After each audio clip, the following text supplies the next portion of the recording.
সম্মানিত ভিউয়ার্স, এই মুহূর্তে আমি নগরের হাওয়াপাড়া এলাকায় বৃষ্টির জন্য চলে আসলাম। এসে দেখলাম হাওয়াপাড়া জামে মসজিদ প্রাঙ্গণে, জামে মসজিদের আশপাশ দিয়ে যে রাস্তাগুলা, যে বাসাবাড়িগুলা প্রচুর বৃষ্টি বর্ষণের কারণে তলিয়ে গেছে। সকাল থেকে এখন অবধি প্রচণ্ড বৃষ্টি। এই প্রচণ্ড বৃষ্টির কারণে সিলেট নগরীর বিভিন্ন স্থানে পানি উঠে গেছে। এই পানি নিরসন করতে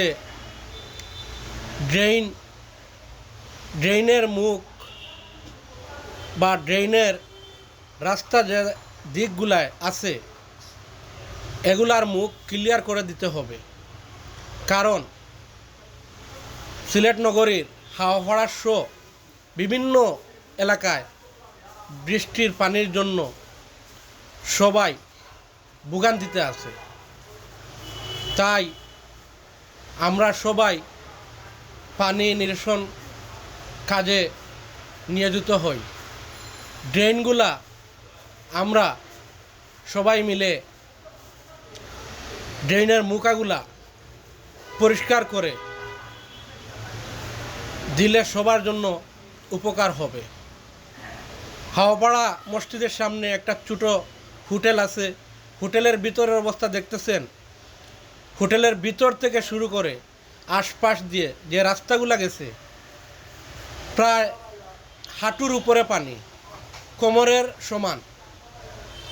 সমান পানিতে চলাচল করা অসম্ভব হয়ে দাঁড়াচ্ছে।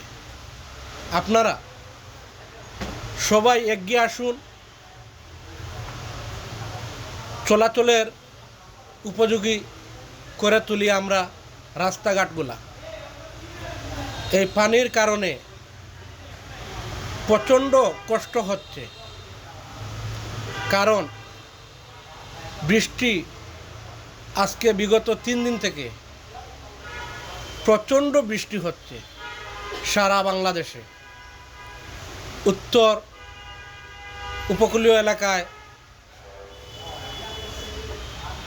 ঘূর্ণিঝড়ের কারণে প্রচণ্ড ক্ষয়ক্ষতি হয়েছে এবং হচ্ছে।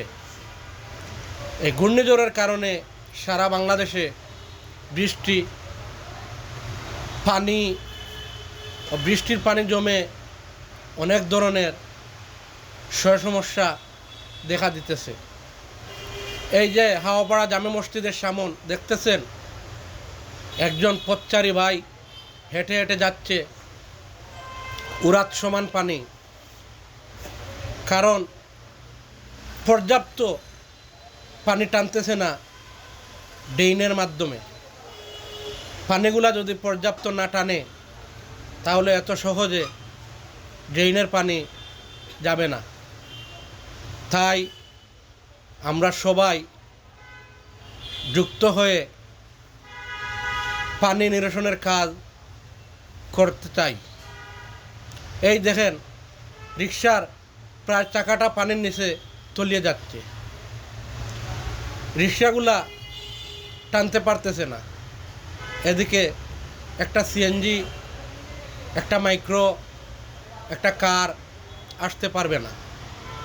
কারণ এখানে নামার সাথে সাথে গাড়ি বন্ধ হয়ে যাবে। তাই আমরা সবাই এগিয়ে আসি। ধন্যবাদ।